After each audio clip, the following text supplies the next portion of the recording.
Yo, what up? How you guys doing out there today? This is your boy Roto Beast. I'm here with my boy Jeremy. We're here to present you our NFL Week 2 wide receiver picks. If you're new to this channel, please make sure and click that subscribe button below. This way you can watch all of our NFL, NBA, and MLB videos. If you haven't came and checked out our website here at dfscheatsheet.com, you're absolutely missing out. We have all the tools to help you compete with the pros day in and day out, including a complete optimizer, tons of content, daily FanDuel and Draftkings cash lineups. Hey, we're truly a one-stop shop for all your DFS needs. So make sure to come check out the site here at dfscheatsheet.com. So, hey, what up, Jeremy? How you doing out there, bro? What's up? Grinding them out, right? Knock them down.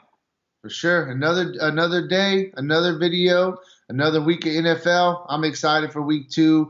Want to kind of capitalize on week 1 success and keep it rolling. We're going to jump into some wide receivers and talk about our wide receiver picks. We'll start with the higher end and kind of work our way down. A couple quick things before we do. First thing first, if you guys don't mind, please take that quick second, click the like button down below. Helps me out. Really appreciate that from you guys. Also, if you haven't took advantage yet of our NFL Luxury Box package, make sure to take advantage. You get all NFL season plus MLB and NBA under one price tag. It's our yearly discount that we're giving right now. Use promo code NFL 2019. And yeah, man, I'm ready to talk some football. Absolutely. Hey, and then let's just recap a couple of things really quick. Some picks that we had last week that you would have missed out on if you didn't see this video will be a guy like Michael Gallup, 7 catches on 7 targets for 158 yards, 19.3 fantasy points. Deshaun Jackson, 2 touchdown game. We were all over him. Obviously, we talked about the chalk in Chris Godwin.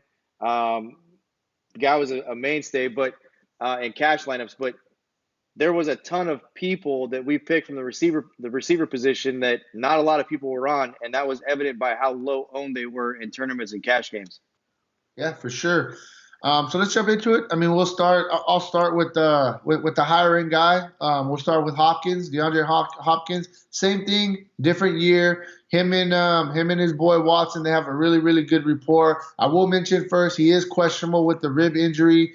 But I mean, this guy every week, this guy's basically questionable with something. He ends up playing usually for the most part. Got 13 targets, caught 8 of them for 111 yards and 2 touchdowns. He's going to be the possession receiver. He's going to be the red zone target. He's going to be the guy. 9,000 is a tough price tag on him. But we're going to see this production week in and week out from this guy. He's one of the guys that is going to be more consistent. So I think that, he is a really good guy that if you got the money that you could pay up for. So he's a guy I kind of start off this video with. What do you think about him?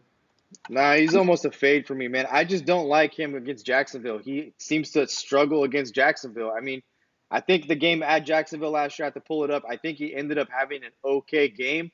But, I mean, look, you got Jalen Ramsey over there, man.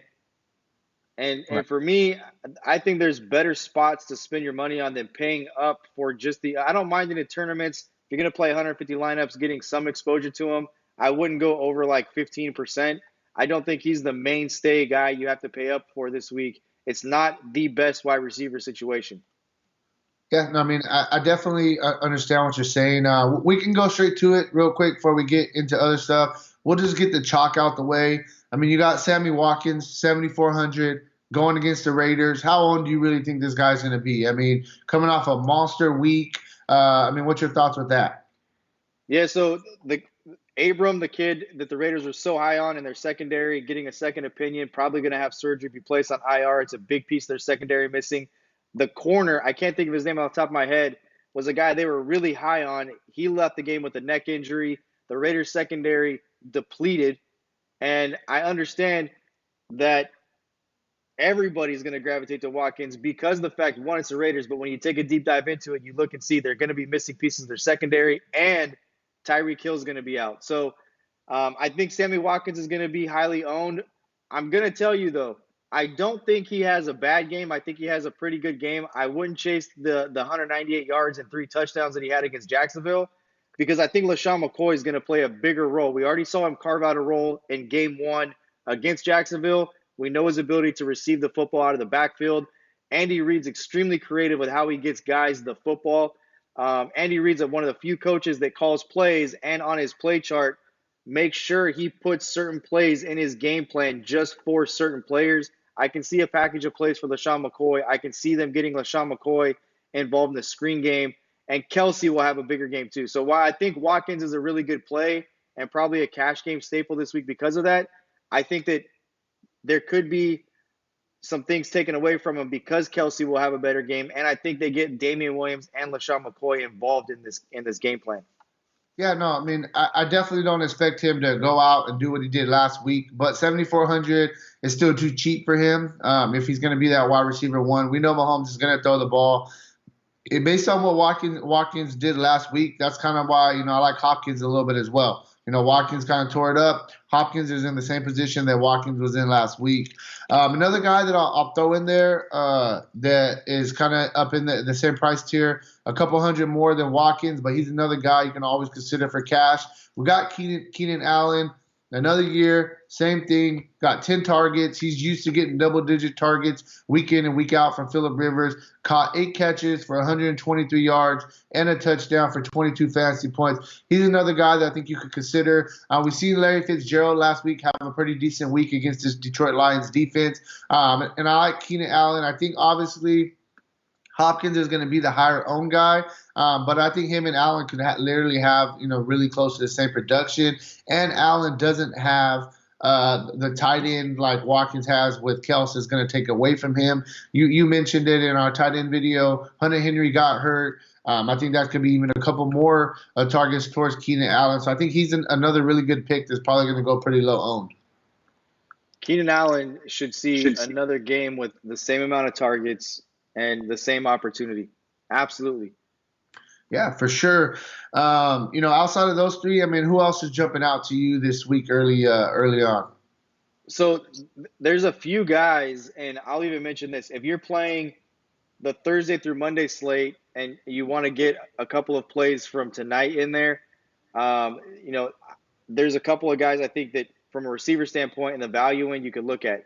On top of that, just focusing just on the main slate, I think it's worth noting that the Raiders just signed Keelan Doss, right? Doss was a guy that was all over Hard Knocks. Their last preseason game, he goes out, he just balls out, and then they cut him, instantly signs with Jacksonville. They cut Antonio Brown, the Raiders that is, and now they tried to bring Doss back over the last week. Finally, Doss signs today. I think this guy could be a bona fide number 2 wide receiver in the NFL before this thing plays off. I'm not even sure if they've added him to the player pool yet, but they should. He is. So Keelan Doss is 4,500 on FanDuel. You're not talking about a guy who just signed off the street and needs to learn the offense. He went through training camp with this team. I think Doss is a bona fide number 2 wide receiver for the Raiders as this thing plays off. You look at their wide receiving core of Ryan Grant, Dwayne Harris, J.J. Nelson, Hunter Renfrow. Doss is talented, man, and I think that he's a big target. They like Waller because he's a big target. Williams, another big target. I think Doss is a guy at 4,500 you have to look at in tournaments this week. I will probably have a fair share of Doss. Yeah, for sure. I mean, I get what you're saying with that. A couple more guys. I'm going to clump these two guys together. I like the Bengals receivers. With no A.J. Green, yes, I get exactly what you're saying about the 49ers defense, and they showed out last week. But on the flip side of things, one thing I do want to say about the 49ers defense, going into that game last week, you didn't like Jameis Winston because he was a turnover machine. We knew that about Jameis Winston. And so, yes, as much as we can say, the 49ers defense is improved, et cetera, I will give them that. They did go against Jameis Winston, so I want to kind of wait and see how they do this week. You got Tyler Boyd, you got John Ross. Both of them had very respectable games, and they got most of their targets between those two guys coming in at 6,400. I'll start with Tyler Boyd. Tyler Boyd, he had caught 8 catches for 60 yards on 11 targets. He just didn't get in the end zone, didn't break one. John Ross was the guy on the flip side who caught 7 catches for 158 yards and 2 touchdowns. I just think both of these receivers are going to get double-digit targets basically every single week as long as A.J. Green is out. And I think it's very, very fair price tag, 64 and 6,300. Godwin last week, we were on him. It wasn't the monster game, but he still did get us value. And I can see the same thing with these guys in around the same price range. What's your thoughts on those two receivers? Yeah, you talk about Andy Dalton, and he's not Jameis Winston, right? 35 of 51, 418 yards, 2 touchdown passes in his first game against the Seahawks. This is the 49ers defense that's improved, like I said. The problem that I have with Dalton is he does throw picks, though. I mean, you look at last year, 21 touchdowns, 11 interceptions. The year before that, 25 and 12. So he hovers around the 60% completion percentage for his career. I think he's like 62.5 for his career. I don't mind it. The problem that I have is you have to kind of figure out how this is going to go in the fourth quarter, right? The funny thing about daily fantasy sports is your lineups can look dead in the first half with nothing happening, and then in the second half, a ton of action will happen with your lineups, right? So Right. my point is that I don't like to target teams when I feel like they're going to be one-dimensional, and I'm just not that high on Giovanni Bernard being able to carry a load and make them efficient in the pass game and in the run game. I can see them getting into a ton of third and longs and being behind the chains. And if that's the case, it does fall on Andy Dalton and the 49ers pass rush and how that's handled. So I don't mind the plays. I'm just, I think they're tournament picks. I don't know if I would have either one of those guys as a staple in cash games. Oh yeah, for sure. I definitely I was talking more GPP plays. I just like the fact, like you said, Dalton threw the ball a ton. He may have to throw it a ton again, and these guys are going to definitely get their target and their opportunities at a very fair price tag. Who else you got for us? I think if Antonio Brown plays this week at 7,800, you have to play him, man. There's too much upside. I mean, the Patriots are a weird franchise. I mean, they are tight-lipped. They don't say much. They don't give you anything. All we know is that with all the drama going around Antonio Brown, the Patriots aren't talking about it, and the only thing they're talking about is he's practicing. So if he's practicing, you have to assume he's going to play. All they're talking about from a playing time standpoint is we're taking it one day at a time. If this guy suits up on Sunday, they will have at minimum some sort of package for him. And I think that it benefits not only him, but all of those wide receivers for New England. I mean, I like all of them. I like Brown. I like Edelman. You have to love Josh Gordon. I don't know if there's a more explosive wide receiver in the NFL, including a healthy Tyreek Hill. When Josh Gordon is right, the dude's a beast. So I like all of the New England receivers. You have to like Antonio Brown. If this is going to go away, meaning that there's not going to be drama and the Patriots aren't going to buy into it and he's just going to suit up and play, this may be the last time you get him below 8,000. Yeah, for sure. I mean, I'm as much as Antonio Brown been getting on my nerves, I'm excited to see what he does with Tom Brady. I think that's going to be a really, really good a good relationship right there. One value guy that's just really, really sticking out to me, and I possibly think that you could look at this guy in cash game just because he's so cheap, is Danny Amendola. He's coming off a monster week. Got 13 targets, 7 catches, 104 yards, and a touchdown. One thing I like about Amendola is he's going to be the guy in the slot. They got Golladay, they got Marvin Jones. Those are the deep threats. Those are the guys that are going to be running the streaks, running the deep post, and then you're going to have Danny Amendola coming through, across the middle on the drag routes out of a slot. He's going to get a lot of check downs. I think that he's going to continue to get a bunch of targets. And at 5,400. I mean, what do we need this guy to get? We need him to get 6 catches and 70 yards to get 10 to 12 fantasy points for value, and you could pay up elsewhere. I just think at 5,400, I think he's a good price tag, and he's a guy that you could pay down with and feel pretty comfortable with it. Yeah, I don't have a problem with Amendola, but on the flip side of that, I like all 3 Dallas Cowboy wide receivers as well. Amari Cooper, Michael Gallup, and Randall Cobb. Randall Cobb, $5,500. Michael Gallup, we talked about when we opened it up, $6,200. And Amari Cooper at $7,800. These are 3. I mean, the Dallas Cowboys offense, we knew was going to be improved getting Randall Cobb. You already had Amari Cooper coming back. Anybody who's a Cowboy fan knows what Michael Gallup is and the weapon this guy could mature into. They were on full display. And the only question was, would they have Zeke to balance him out? We know Zeke will get more carries this week. I think that Dallas is a much more efficient offense, if that's possible, than they were in their opener. And I think that at 5,500 for Randall Cobb, the big playability, the targets, they show they're going to use the guy out of the backfield. They show they're going to use the guy in different situations. It's just a really good spot at 5,500 for Randall Cobb. Yeah, no, I mean, I think that Randall Cobb and Amendola both at 55 and 5,400 are both very, very playable, and you can feel pretty comfortable with both of those guys. Obviously Randall Cobb, he has a little bit more burst of speed, kind of, big play upside. But I like the targets that Amendola was getting. Outside of that, I mean, is there any other guys that you want to throw out there before we get out of here on this week? I mean, what do you got? Yeah, I mean, look, we talked about the Kansas City situation. I do like Tyrell Williams at 5,900 for Oakland. This is a game. Look, I'm not going to tell you that I'm impressed with Kansas City's defense and that I think that this revamped defense that played against a backup quarterback and allowed a backup quarterback to go 22 at 25 is going to come in and shut down Derek Carr and John Gruden. I don't see it. So I like all of the weapons that the Raiders put on display here, mainly Tyrell Williams at 5,900, and then the value play of Keelan Doss, who I think jumps right into some sort of a role because he knows this offense. You look at Chicago at Denver. You look at the game that Tyrell Williams had, and I think at $7,200, you have to talk about Allen Robinson.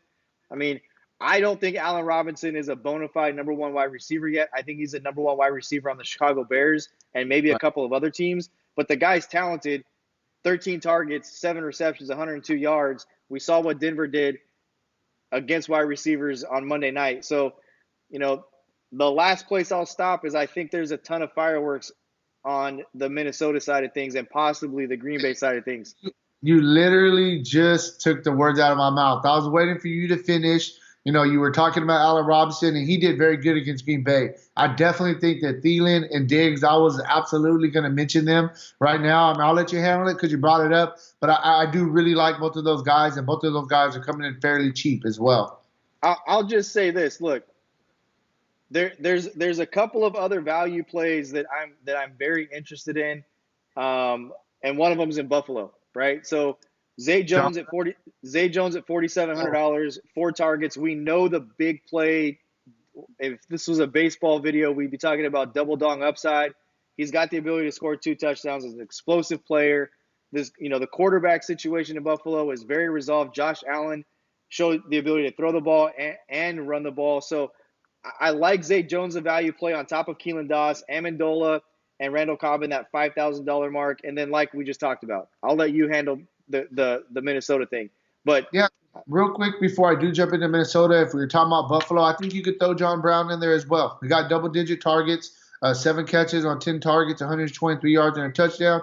Coming in at 6,300, I'm going to put John Brown right there. With the Tyler Boyd and the John Ross. They're all about the same price. They're all GPP, but they all have some upside. Talking about, the Minnesota side of things, I mean, you got Thielen. He was a top 3 receiver last year. Diggs, he's a top 10 receiver. Him and Thielen are right there. And let's face it, it's going to be Kirk Cousins is going to have to throw the ball more than 10 times. He didn't have to do very much last week against Atlanta, but – 8 for 10, 98 yards and a touchdown. That's low numbers. Kirk Cousins has always been one of those guys that he's a gunslinger. He throws the ball 35 to 40 times a game. We did see that last year, a bunch of times, and I think he's gonna have to throw the ball at least 30 times against Green Bay. Diggs, Thielen, yes, they didn't have the weeks that we wanted last week, but I mean, the quarterback only threw 10 times. I mean, that's what it's really coming down to for me. I feel like these guys are both in prime spots, 7,300 and 6,900.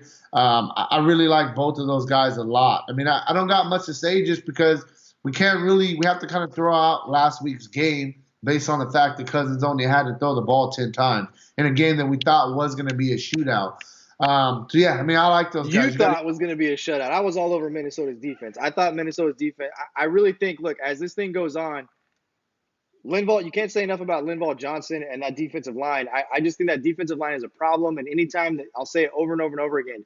Anytime you can put pressure on a quarterback by rushing 4 and dropping 7, you're going to make it extremely difficult on passers. I'll just leave that at that. A couple of other guys that we need to mention, one of them – you talked about – the 2 receivers for the Bengals and the amount of targets they got. You can streamline this and take a look right at Dante Moncrief. 10 targets last week at $5,400. Right. 10 targets, only the 3 receptions. They showed that that they're going to throw him the football. We talked about before with Juju. It's a big difference between being a number 1 wide receiver and number 2 wide receiver. Moncrief, a guy, obviously from a target standpoint and a game plan situational standpoint, they look to get him the ball with 10 targets. So And he's a pretty proven receiver too. I mean, he had a couple of really good years out there with the Colts. It's not like he's just like a random guy. You know what I mean? right. So I mean, you have to look at the 10 targets, only 3 receptions, but the targets are there for him in tournaments at $5,400. I think he'll be a very low owned option, just like a Zay Jones, just like a Keelan Doss. I don't think anybody will be rostering these people, but we're talking about people who are in really good situations from a target standpoint, and then again Doss with all the ability in the world to step right in and make plays. Yeah, so before we get out of here, I got one final thing I want to ask you about, and you've been kind of talking about them, so I'm going to let you handle this, and we'll get up out of here. What is your thoughts on the Rams receivers? You know, I feel like it's going to be a pretty high-scoring game with them and the Saints. And we see DeAndre Hopkins just had a really good game against the New Orleans defense. So I am big in stacking, and I'm big in stacking in the NFL. I was probably big on stacking in the NFL before anybody was even doing it because I do it so often with baseball. It's just the way that you play daily baseball. But this is a game stack, man. I mean, both quarterbacks, the amount of attempts that they had in week 1, the amount of attempts and completions that they had last year, we've seen this game play out before more than one time. I just think, look, Michael Thomas, Robert Woods, Brandon Cooks, Cooper Kupp. You could look at Traquan Smith. Ted Ginn Jr., if he plays, is an explosive GPP type option. But all of these guys are in play. All of the receivers in this game are definitely in play. There's going to be points scored. There's going to be fireworks. Michael Thomas, I think, had something to prove. There was some antics. We know how this thing ended, how this game ended in the playoffs.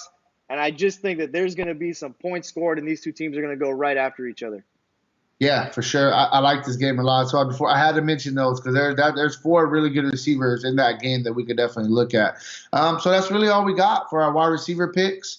We will be back a little bit later tonight with our running back picks and our quarterback picks. So make sure and turn those notifications on this way you don't miss any of our videos. If you haven't already, check out the site dfscheatsheet.com.